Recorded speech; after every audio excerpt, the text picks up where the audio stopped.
Welcome to the VisualCAM Quick Start tutorial series, brought to you by MecSoft. Hello everyone. Today we're going to be giving you a quick start in automatic feature machining. Automatic feature machining, or AFM, is an automated way of machining your parts from solid models, and we're going to show you how it works. Now, there's just two requirements for AFM. The first is that you have to have a solid model.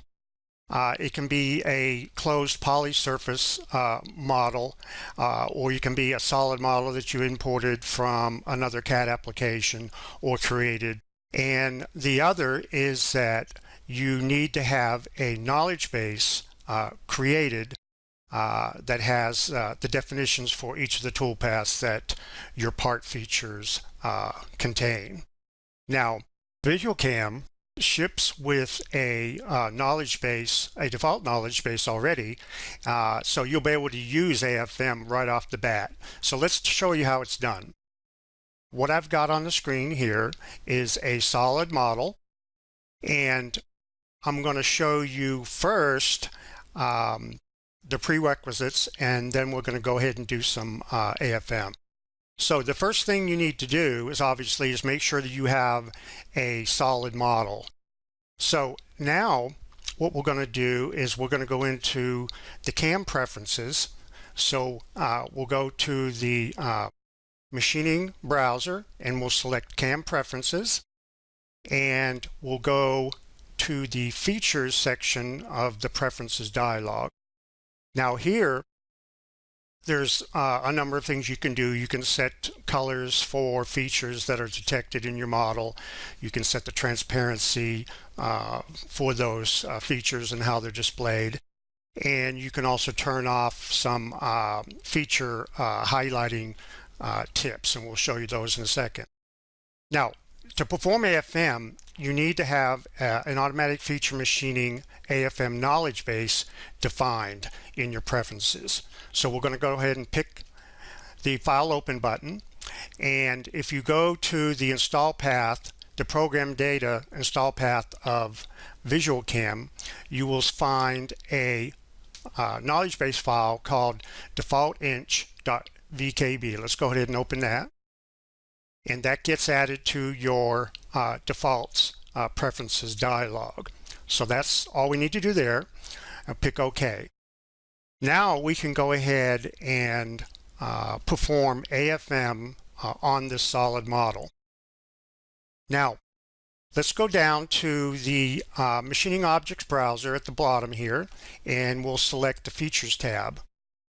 Now there's two steps to performing AFM. The first is that you need to automatically detect your features, and you can perform automatic feature detection, or AFM, or you can perform interactive feature detection, or IFM.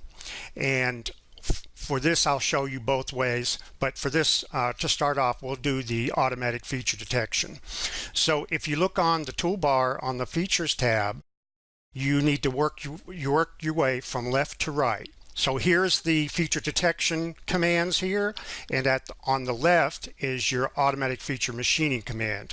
So just work away from left to right, and you'll be able to do some AFM.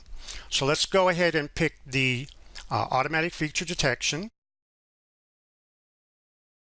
VisualCAM analyzes the part and lists the features that you have in the part in the feature tree. And as you can see, I've got planar faces, prismatic pockets, open prismatic pockets and holes, etc. So we've got all the features detected, and if you want to learn a little bit about each feature, you can just highlight the cursor over it and it'll give you the name of the feature.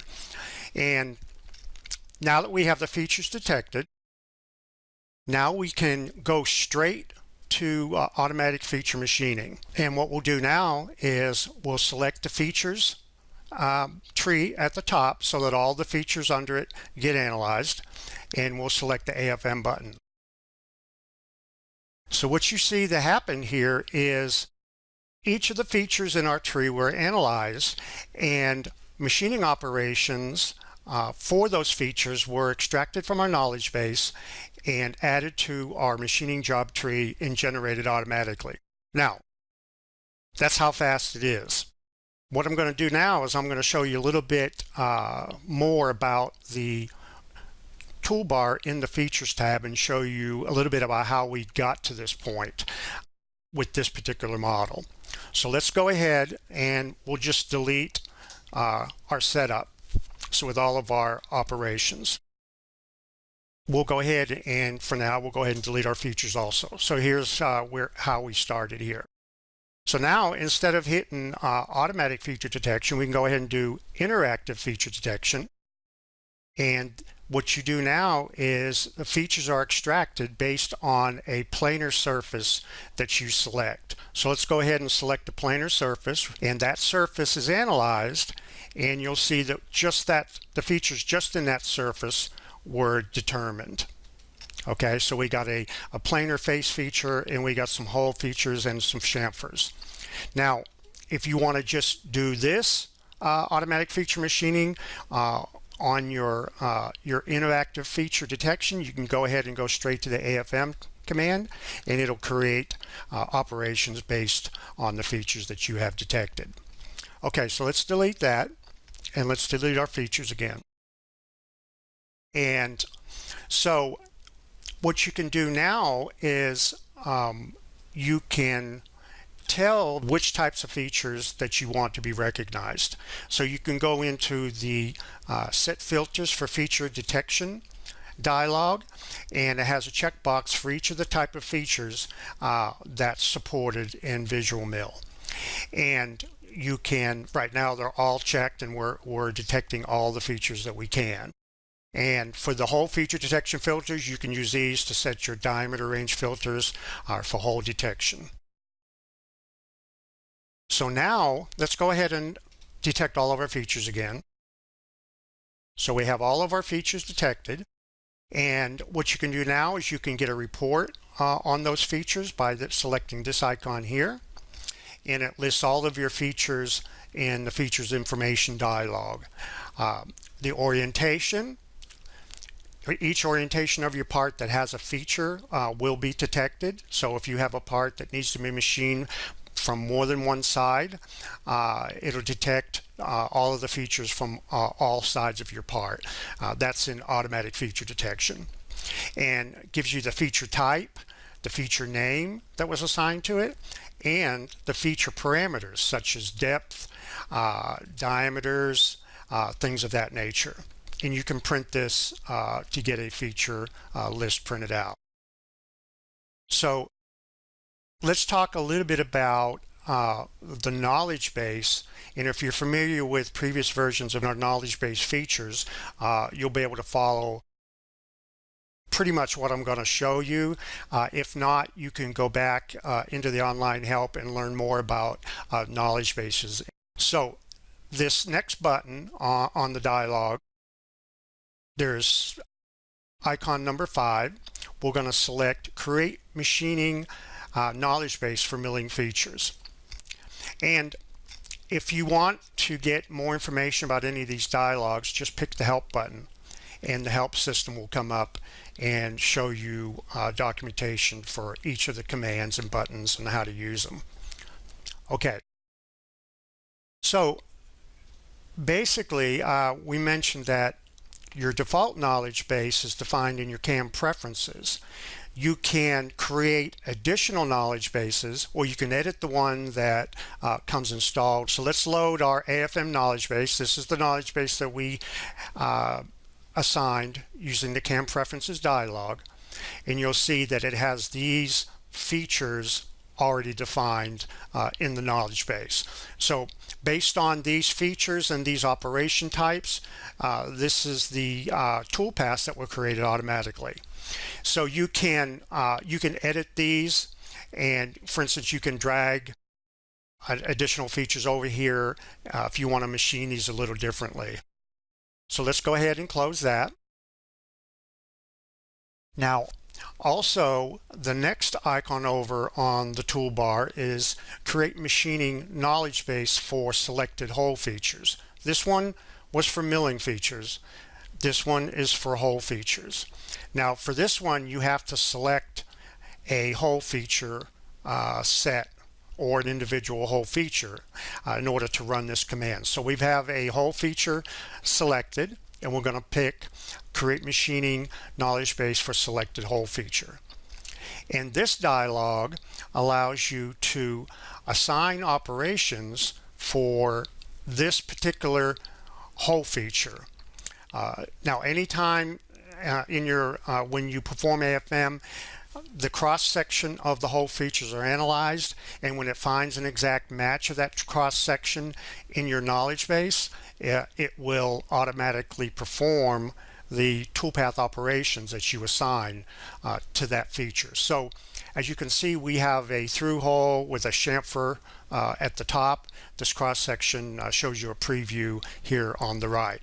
So let's go ahead and we'll drag over a center drill operation first, and then we'll do a standard drill, and then we'll do a chamfering operation at the top. So each one of these operations are now assigned to this particular feature. Now, anytime that you, as I mentioned, anytime that when you perform AFM and it retrieves information from your knowledge base, it's based on the cross-section of your hole feature. And if that matches, then it will assign these toolpaths to that feature. Okay, so let's cancel out of that. Now, the next thing I want to talk about is, well, how do I set the rules for my knowledge base? So how does it know to grab this particular feature and assign this particular toolpath with these particular parameters to that particular feature?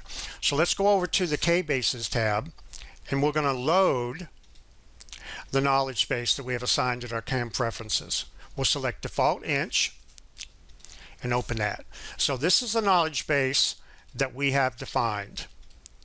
And if you look at it, you'll see that each operation type has a selection rules icon under it. So if you double click on that, you'll see that this particular operation is assigned to a feature. You can have a geometry-based rule, but now you can also have feature-based rules. So for this facing operation, we have assigned it to open prismatic pocket features. So anytime an open prismatic pocket is recognized as a feature, it is assigned the 2.5 axis facing operation toolpath. And you can see that for the other operations in our tree, we can go ahead and select rules for the pocketing. You'll see that it will, anytime it recognizes a prismatic pocket or a stepped pocket, it'll assign this toolpath operation to that feature. So let's go ahead and pick cancel there. And you'll see that the other icons in here defines the tool for this particular operation in knowledge base, the feeds and speeds, the clearance, all the parameters, everything is set in these operations. Now, what happens if things change? Let's say after you set up your knowledge base, let's say that you want to change some parameters or change a tool or whatever. So let's go ahead and go back over to the Tools tab. And also I want to mention here is that whenever we ran AFM, all of the tools that we needed were loaded into the part file. So let's go ahead and we'll go ahead and go over to the Features tab. So here's our operations. Let's say, for instance, you want to change something in one of these operations. Okay, let's say that you want to change the step over for pocketing. So we just go into the pocketing operation, and we can change the tool here. We can change parameters. You can change it, for instance, if you don't want a high-speed pocketing cut pattern, let's say you just want an offset cut pattern, you can change that. You can change anything just the way you can for interactive feature machining. I know we're throwing out a lot of acronyms, but once you get the hang of this, you'll see that it's really easy to use. Okay, so let's say we change something here. So now we have an offset cut pattern instead of a high-speed cut pattern. And you can do that to any operation up here. You can change anything you want. So now, to get this back into our knowledge base, we'll just select our setup, we'll right-click, and we'll pick Save to Knowledge Base. And you can go ahead and select your default inch knowledge base and update that, or you can save it as a new knowledge base, however you want. Now, I mentioned interactive feature machining. We just did automated feature machining, or AFM. Let's talk about interactive feature machining. So let's go ahead and we'll delete those for now. So we'll leave our features, since you need to recognize your features regardless of whether you're going to do IFM or AFM. So for interactive feature machining, what you can do is you can go over here and select one of your features that say our prismatic pocket. Just right click on it and it'll display the tool paths that you can perform on this operation. And you can also perform AFM, and you have your knowledge bases here that you can select also. So you can select facing and perform a facing toolpath operation, change any of the parameters you want and generate, and that's how you do interactive feature machining. Well, that's it for now. Stay tuned for more videos, and we'll go into more detail on automatic feature detection, interactive feature detection, automatic feature machining, and interactive feature machining. For further assistance, you can visit the online help supplied with the program, or visit www.mecsoft.com for additional tutorials. Thank you.